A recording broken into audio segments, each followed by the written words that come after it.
I'm so sorry. This has been a misunderstanding. I just spoke to the building owner. No charges, so we can all go home. Let everything get packed. You raped me! Get off him, Johnson! It's my daughter. It's my daughter.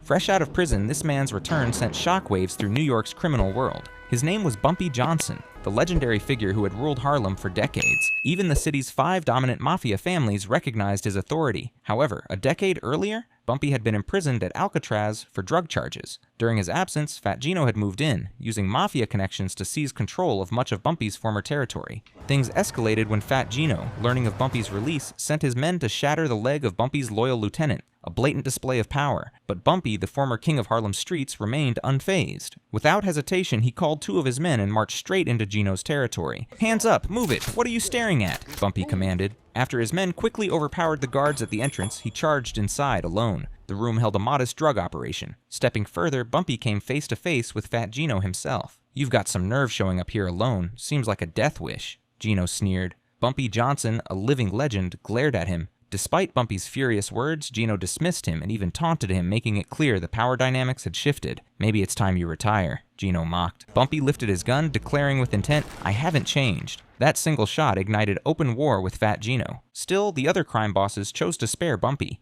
His unwavering silence during his arrest, even though it had cost him an extra 8 years in prison, earned him respect and protection. Ultimately, Fat Gino had to retreat, pressured by the other Mafia families. Bumpy, however, was far from idle. Historically, he had claimed a share of Harlem's drug profits, and now that Gino controlled everything, he knew action was necessary. He reached out to his old friend Malcolm, once a fellow gang member, who had since transformed his life into that of a pastor advocating for black civil rights. They traveled to a decaying neighborhood that served as one of Gino's drug hubs, a place that had devastated countless black residents. Malcolm had long wanted to shut it down, but despite having people willing to help, they lacked weapons and stood no chance against Gino's armed crews. Listening quietly, Bumpy responded with calm certainty, saying he had guns, fighters, and the resolve to handle business without leaving witnesses behind. After repeated confrontations, Gino's operation suffered major losses. Enraged, he rallied his men for retaliation, threatening that everyone involved was already dead in his eyes and demanding to know why the response had taken so long. Just as violence seemed inevitable, Bumpy stepped in. With confidence bordering on arrogance, he waved at a sniper stationed on a rooftop before attempting to talk things out. However, one reckless thug mouthed off at him, nearly sealing his own fate until his boss stepped in at the last second to save him.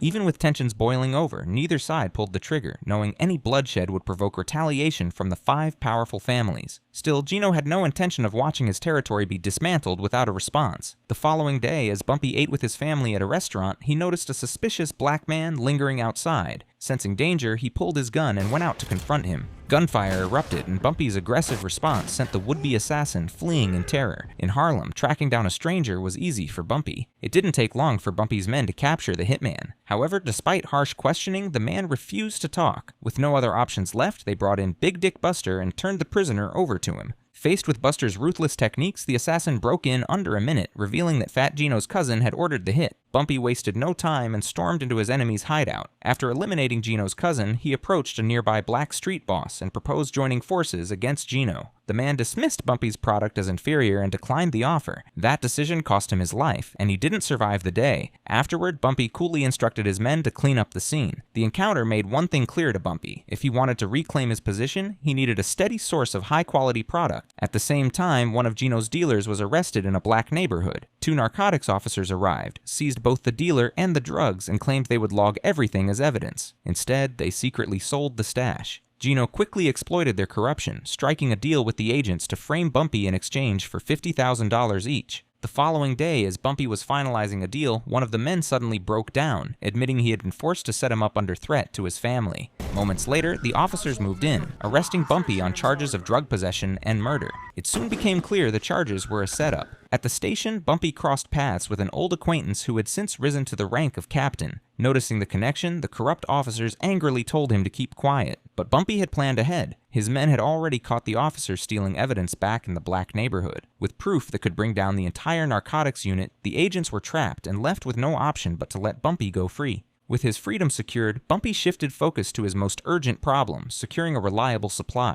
Just as he ran out of ideas, one of his men offered a critical insight. The police evidence room held more drugs than any gang stash in the city. Not long after, Bumpy contacted his old friend from the department, now a narcotics captain. Following a brief conversation, the two reached an agreement. Soon, a bag filled with pure, high-grade powder was quietly tossed out the back entrance of the station. But just as planned, the drugs ended up with Bumpy, while the two corrupt officers were left to take the fall. But Fat Gino wasn't finished yet. Before long, he spotted a new opportunity during a high-profile international boxing match. On the surface, it looked like nothing more than two boxers facing each other in the ring. Behind the scenes, however, the match was a strategic battle between powerful crime families. Jonas fought on behalf of the black community, while the undefeated Ali stood as the champion for the white establishment. Even before the opening bell, the tension was unmistakable. At this crucial moment, Ali reached out to Malcolm, a man he deeply respected. Ali revealed that he was Muslim and wanted to stand up for his people, inspired by Malcolm's example. At the time, widespread prejudice against Muslims ran deep in America. If Ali publicly declared his faith, he would be barred from competing.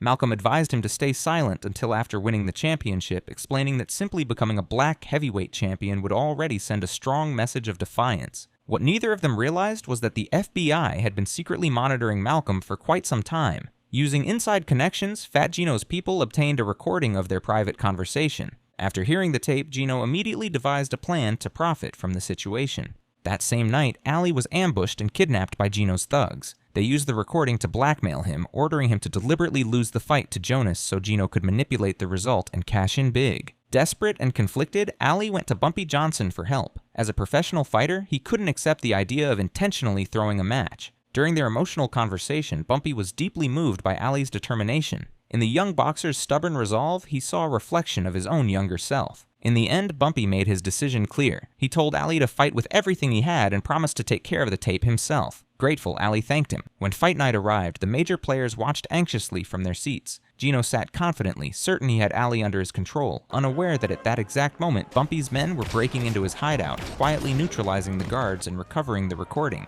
With the tape no longer a threat, Ali fought freely and claimed the championship.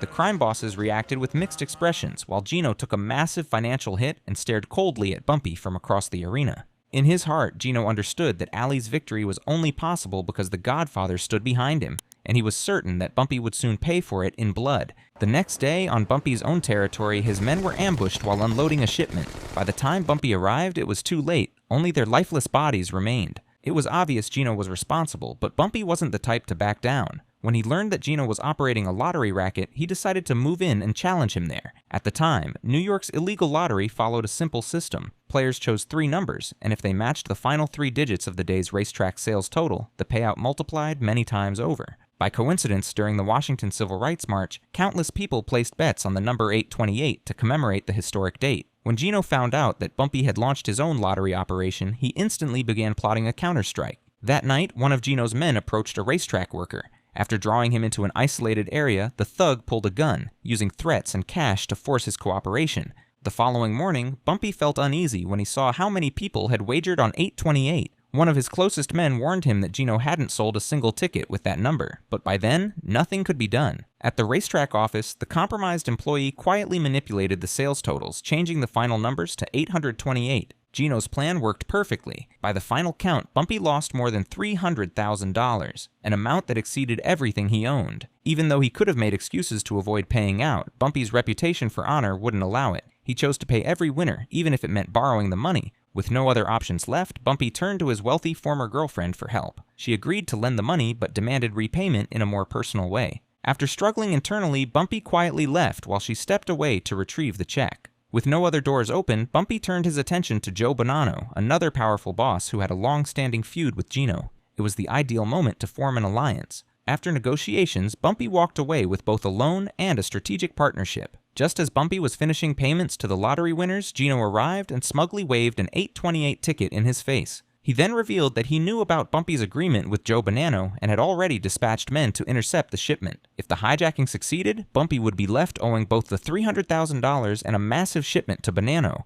Gino made it clear he believed he now had the upper hand. With a smug exit, Gino walked away. Despite his fury, Bumpy couldn't act on it. Killing Gino outright would bring the wrath of the 5 families down on him. Alone in his room, Bumpy struggled to keep his anger in check. Before long, a chance to reverse his fortunes emerged. A crucial member of the 5 families was arrested, sending their leadership into panic. Soon after, several more were taken in rapid succession. Inside the families, a proposal surfaced. If Bumpy could take out the informant responsible for leaking information to their enemies, his debt and his obligation to deliver the shipment to Bonanno would be wiped clean. However, assassinating someone under heavy federal protection was no simple task. Bumpy turned to his trusted associate, Vincent, hoping he could track down the informant's location. Meanwhile, during a reopened court hearing, the informant began revealing details of Gino's entire criminal operation. Federal agents rushed to Gino's home for questioning, but his wife calmly led them into the bathroom, casually asking if they had a hat since they were about to get wet. It soon became clear that Gino was pretending to be mentally unstable in an attempt to avoid going to prison. At the same time, Vincent located the informant's address and brought Bumpy there so they could survey the area and plan the assassination. That night, two black men pretended to be drunks and deliberately caused a disturbance, pulling the guards' attention away. At the same time, the hired assassin quietly entered a nearby high-rise building.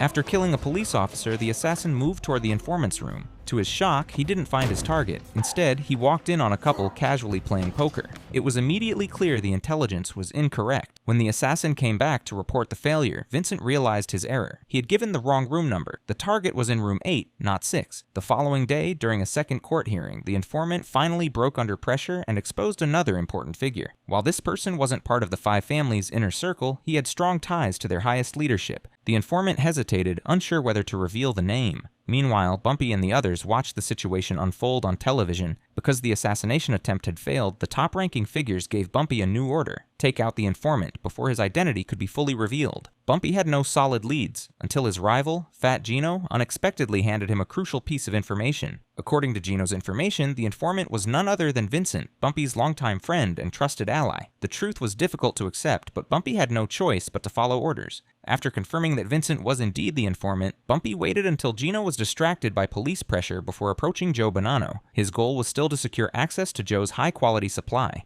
However, Joe was still rattled by Gino's earlier threats and wasn't willing to cross him again. With no other options, Bumpy decided to drive a wedge between them. He recalled that Joe Bonanno's son had disappeared in Harlem years earlier and saw this as a potential opening. Bumpy quietly asked his police contacts to investigate. Before long, they uncovered critical information. 2 street thugs carried out the kidnapping, and the true mastermind behind it was Fat Gino. The problem was that there was still no hard evidence to prove it. Then, an unexpected incident suddenly gave Bumpy an opportunity. A black woman was caught shoplifting. When the store guards searched her, they noticed needle marks on her arms and immediately assumed she was a drug addict, dismissing her without concern. They locked her inside a holding room, completely unaware that she was Bumpy Johnson's daughter. While Bumpy was having a meal with a friend, one of his men burst in and told him what had happened. Enraged by the way his daughter had been treated, Bumpy was ready to storm the store and kill whoever was responsible. Fortunately, Malcolm X was there and stepped in with a smarter approach. When they arrived at the store, police blocked their path. The officers warned it was a police matter and told them to step back or backup would be called.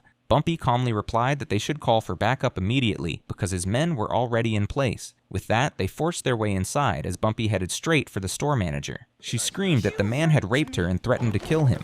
Only when a gun was pressed to Bumpy's head did he finally stop. It later became clear that she had lied, fully aware that Malcolm X would use the incident to mobilize support from the black community. Outside, a growing crowd of black onlookers became increasingly restless. Malcolm X seized the moment, addressing them directly and fueling their anger, ultimately pushing the crowd to destroy the store. After hearing about the chaos, Gino arranged a meeting with Bumpy through family connections. Since the store was his property, Gino pressured Bumpy to calm the situation and break up the crowd before things escalated further. This reaction made Bumpy realize that someone, or something, was being concealed inside the store. Bumpy used the situation to his advantage, demanding that Gino hand over high-quality product. With no real alternatives, Gino agreed, though reluctantly. Meanwhile, the protest outside continued to intensify.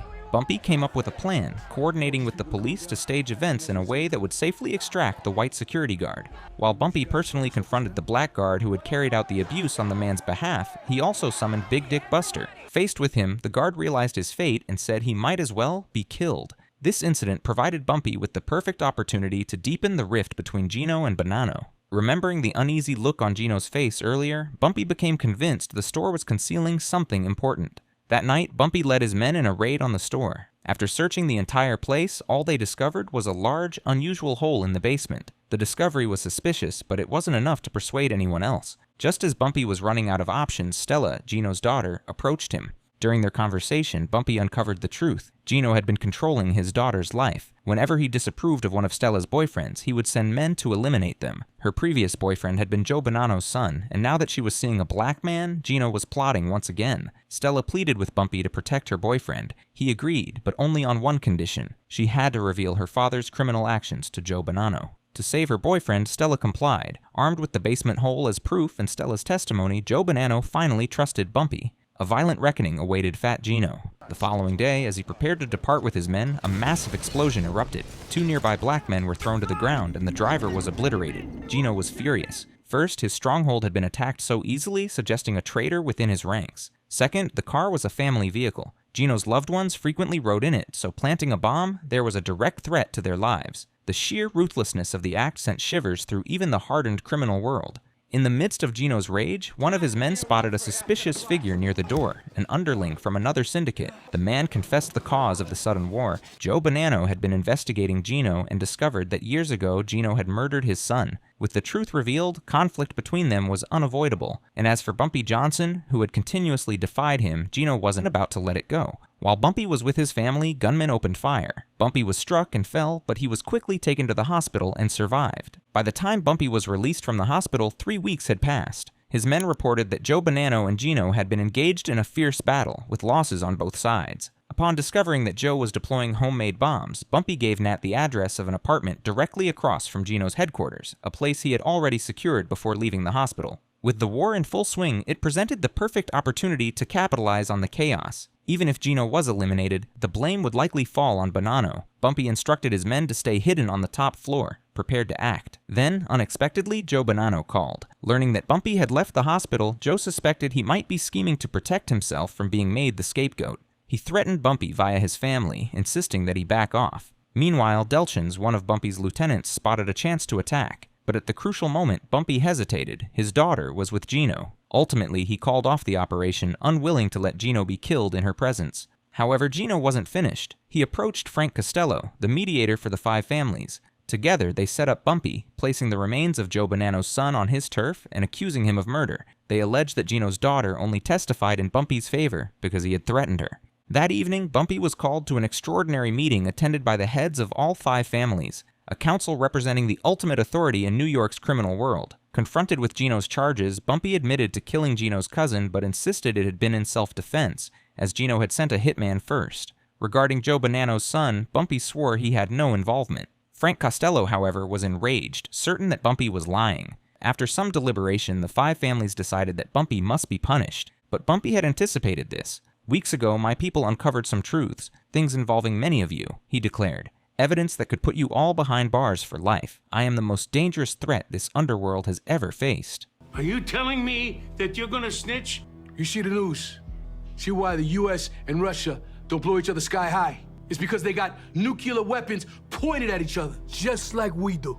With that, Bumpy stood and walked out, leaving the council speechless. Yet Gino refused to relent. He contacted Joe Bonanno again, suggesting they hire an external assassin if Joe could get the man into Harlem without drawing attention. Gino promised to manage everything else, and Joe agreed. Soon, a Sicilian Mafia hitman arrived. Meanwhile, by defying the 5 families, Bumpy had kept them in check using his secret leverage. To ensure his family's safety, he arranged for his wife and young daughter to leave New York temporarily. Unbeknownst to him, the hitman, disguised as a police officer, was observing from a distance. When Bumpy returned home alone, the assassin quietly trailed him, listening to the sounds outside his door. Bumpy drew his weapon. Gunfire broke out, and the fight quickly escalated into hand-to-hand combat. Despite his skill, Bumpy's age became apparent when he was knocked unconscious by a strike from a skillet. Just as Bumpy teetered on the edge of death, Elisa's eldest daughter arrived home. Mistaking the man in the police uniform for a real officer, she lowered her guard. Bumpy narrowly survived the encounter. Immediately after, Bumpy called Gino, the mastermind behind the attack. Your friend from Sicily is going home in a box. You're next, and that's me above you. It was a direct declaration of war against Gino. When Gino learned Bumpy had survived, he convened the heads of the 5 families. After discussion, they agreed to join forces to eliminate Bumpy once and for all. Soon, Bumpy was under unrelenting attacks from all sides. How he would survive this deadly situation remained uncertain, and that is how it ended. So, what are your thoughts on this series? How would you rate it from 1 to 10? Share your opinions in the comments below. Thanks for watching, and I'll see you next time.